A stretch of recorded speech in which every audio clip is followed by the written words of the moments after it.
সমস্ত candidate admission cancel করেননি এবং কলেজ ভেরিফিকেশন করেও নিয়েছেন এবং 7 তারিখ থেকে তারা যথারীতি ক্লাসও জয়েন করে ফেলেছেন, তারাও কিন্তু এই মপ আপ রাউন্ডে যেতে পারবেন। গতকালকে আমি একটি ভিডিও বানিয়েছিলাম যেখানে আমি দেখিয়েছিলাম কোন কোন শিক্ষার্থীরা মপ আপ রাউন্ডে অংশগ্রহণ করতে পারবে এবং কারা একদমই মপ আপ রাউন্ডে যেতে পারবে না। এবং অনেক শিক্ষার্থীকেই এখানে মেনশন করা ছিল, আমি এটাকে জুম করে একটু দেখাচ্ছি। দেখুন, বলা হয়েছে যে সমস্ত ক্যান্ডিডেট ফার্স্ট ফেজে কোনো রকম সিট পায়নি বা অ্যাডমিশন ক্যান্সেল করে দিয়েছে, তারাই কিন্তু মপ আপ রাউন্ডে যেতে পারবে। তাহলে এক্ষেত্রে কথাটার প্রসঙ্গটা একটু অন্যরকম হয়ে যাচ্ছে না? মানে অ্যাডমিশনও ক্যান্সেল করছে না, তারা ক্লাসও অলরেডি শুরু করে দিয়েছে, তাহলে কি করে তারা মপ আপ রাউন্ডে যেতে পারবে? দেখুন, এই যে নোটিশটা আছে সেই নোটিশের একদম শেষের দিকে একটি কথা লেখা আছে, students already admitted in UG course through WBCAP in phase 1 and opted for upgradation may be consider in mop up round for higher preference. এবার এখানে এই জিনিসটাকে আমি একটা উদাহরণের মাধ্যমে বোঝানোর চেষ্টা করছি। ধরে নিন, আপনি যখন কলেজের ফর্ম ফিল আপ করেছিলেন সেখানে টোটাল 5টা কলেজের প্রেফারেন্স দিয়েছিলেন। আপনার যখন প্রথম মেরিট লিস্ট পাবলিশ হলো সেখানে দেখা গেল যে আপনি 5 নম্বর কলেজটায় আপনার নাম এসছে। এবার যেহেতু এই সিস্টেম এটাই ছিল, আপনাকে ভর্তি হতেই হবে এবং আপগ্রেড করে রাখতে হবে। যদি আপনি অন্য কোনো কলেজে আপনার নাম আসে সেকেন্ড মেরিট লিস্টে, তখন আপনি সেখানে যেতে পারবেন। ধরে নিন, যখন আপনি প্রথম মেরিট লিস্ট পাবলিশ হয়েছিল সেখানে 5 নম্বর কলেজটায় আপনার নাম এসছে। এবার সেহেতু কলেজের নিয়ম অনুযায়ী বা ওয়েবসাইটের নিয়ম অনুযায়ী আপনি 5 নম্বর কলেজটায় অ্যাডমিশন ফি দিয়ে ভর্তি হয়ে গেছেন। সেকেন্ড মেরিট লিস্ট যখন পাবলিশ হলো সেক্ষেত্রে দেখা গেল আপনার নামটা 5 নম্বর থেকে যে 3 নম্বর আপনার যে প্রেফারেন্স ছিল সেই 3 নম্বর প্রেফারেন্সে উঠে এসছে। সেক্ষেত্রে আপনার সুবিধা হলো, কিন্তু 1 নম্বর প্রেফারেন্সে তখনও কিন্তু আপনার নাম আসেনি। এবার যেহেতু আপনি যখন অটো আপগ্রেডেশন এনেবেল করেছিলেন বা যখন আপনি ফি পেমেন্টটা করেন আর কি, মানে কলেজে ভর্তি হন, সেখানে কিন্তু একটা অপশান ছিল অটো আপগ্রেডেশন ইয়েস নো। যদি আপনি ইয়েস করতেন তাহলে আপনার ওপরের দিকে যে কলেজগুলো আপনার চয়েস ছিল সেগুলোতে যদি সিট খালি থাকে তাহলে আপনার নাম, যদি মানে যেহেতু সিট খালি থাকছে আর কি, যদি কেউ ভর্তি না হয় তাহলে অটো আপগ্রেডেশন করে আপনি ওপরের দিকে যেতে পারবেন, কিন্তু নিচের দিকে নামতে পারবেন না।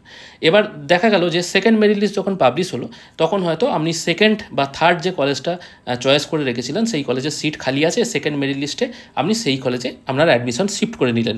অ্যাডমিশন শিফট করার ব্যাপারটাও এক্ষেত্রে বলে দিই, আপনি 5 নম্বর কলেজে যত টাকা দিয়ে ভর্তি হয়েছিলেন, যখন আপনার সেকেন্ড মেরিট লিস্ট পাবলিশ হলো সেখানে যদি যে অ্যামাউন্টটা বেশি হতো আর কি, সেই অ্যামাউন্টটা আপনাকে এক্সট্রা দিয়ে পেমেন্ট করতে হতো।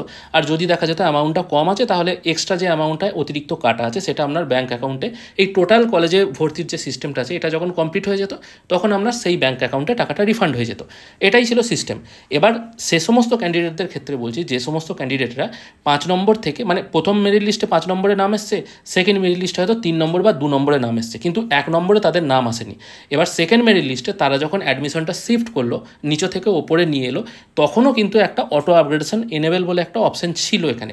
আপনারা একটু খেয়াল করে দেখলে দেখতে পারতেন, যদি আপনারা সেই অপশানটা তখন এনেবেল করে রাখতেন তাহলে কিন্তু এই যে মপ আপ রাউন্ডের আবার যখন মেরিট লিস্ট পাবলিশ হবে তখন কিন্তু আপনাদেরকে সেখানে গণ্য করা হবে, মানে আপনাদেরকেও কিন্তু সেখানে ধরা হবে, যেহেতু তখন আপনি অটো আপগ্রেডেশনটা এনেবেল করে রেখেছিলেন। এবার যে সমস্ত ক্যান্ডিডেটরা ওই সেকেন্ড চয়েসেই অটো আপগ্রেডেশন এনেবেল না করে বা নো করে কলেজে ভর্তি হয়ে গেছে, তাদেরকে কিন্তু আর এই মপ আপ রাউন্ডে অংশগ্রহণ করানো হবে না।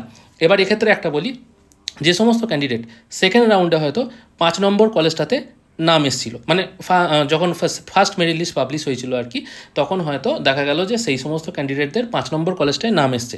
এবার সেই সমস্ত ক্যান্ডিডেটদের হয়তো যখন আবার সেকেন্ড মেরিট লিস্ট পাবলিশ হলো তখন 1 নম্বর যে তাদের যে প্রেফারেন্সটা ছিল 1 নম্বরে নাম চলে এসছে। এবার সে যখন প্রেফারেন্স সাজিয়েছিল তার সাজানোটাই হয়তো ভুল হয়ে গিয়েছিল, তার হয়তো 2 নম্বরটা 1-এ যাওয়ার কথা বা 1 নম্বরটা 2-এ আসার কথা, এরকম যা হোক একটা কিছু ভুল হয়েছে। তাই সেই সমস্ত ক্যান্ডিডেট যারা ওই ভুল সাজিয়ে ফেলেছে এবং ওই 1 নম্বর প্রেফারেন্স, মানে সেকেন্ড মেরিট লিস্ট যখন পাবলিশ হয় এবং সেখানে 1 নম্বর প্রেফারেন্সেই তারা যদি ভর্তি হয়ে যায়, তাহলে তো যখন সে 1 নম্বর প্রেফারেন্স পেয়েই যাচ্ছে তাহলে তো তার সেখানে আর অটো আপগ্রেডেশন বলে কোনো অপশানই থাকছে না। তখন তো জাস্ট যেহেতু তার 1 নম্বর প্রেফারেন্স চলে আসছে, তাহলে 1 নম্বর থেকে আর সে কত উঁচুতে যাবে? 1 নম্বর মানে কি, তার সব থেকে মানে 1 নম্বর মনের মতো কলেজ হচ্ছে সেই 1 নম্বরটা।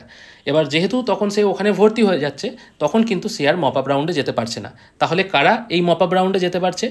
যেহেতু আমি থাম্বনেলে লিখেছি অ্যাডমিশনও ক্যান্সেল করছেন না, আপনি ভর্তিও হয়ে গেছেন, ক্লাসও করছেন, তাও আপনি মপ আপ রাউন্ডে যেতে পারবেন। তাহলে এই কথাটা কাদের ক্ষেত্রে গ্রাহ্য হবে? যে সমস্ত candidate second merit list publish হওয়ার পরেও 1 নম্বর প্রেফারেন্স পায়নি, মানে 2 নম্বর পেয়েছে বা 3 নম্বর পেয়েছে, 1 নম্বর পায়নি কিন্তু, বা যেরকম প্রেফারেন্স সাজিয়েছে আর কি, ওপরের দিকে তার আরও ফাঁকা ছিল আর কি সিট, সেগুলোতে সে যেতে পারেনি।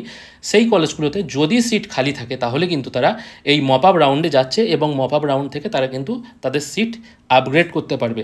তাদের কলেজ যদি ক্লাস শুরু হয়ে গিয়ে থাকে সেটাতেও তাদের কোনো অসুবিধা নেই, তারা কিন্তু এই কলেজ ছেড়ে নতুন কলেজে যেতে পারবে। এটাই কিন্তু অ্যাকচুয়ালি বক্তব্য ছিল। তাই আশা করি আপনাদেরকে বোঝাতে পারলাম কোন কোন শিক্ষার্থীরা অ্যাডমিশন ক্যান্সেল না করেও এবং ভেরিফিকেশন প্রসেস করেও মপ আপ রাউন্ডে যেতে পারবে। আশা করি আজকের এই ভিডিও আপনাদের ভালো লেগেছে। যদি ভালো লেগে থাকে অবশ্যই একটি লাইক করবেন। ভিডিও দেখার জন্য অসংখ্য ধন্যবাদ। ভালো থাকবেন।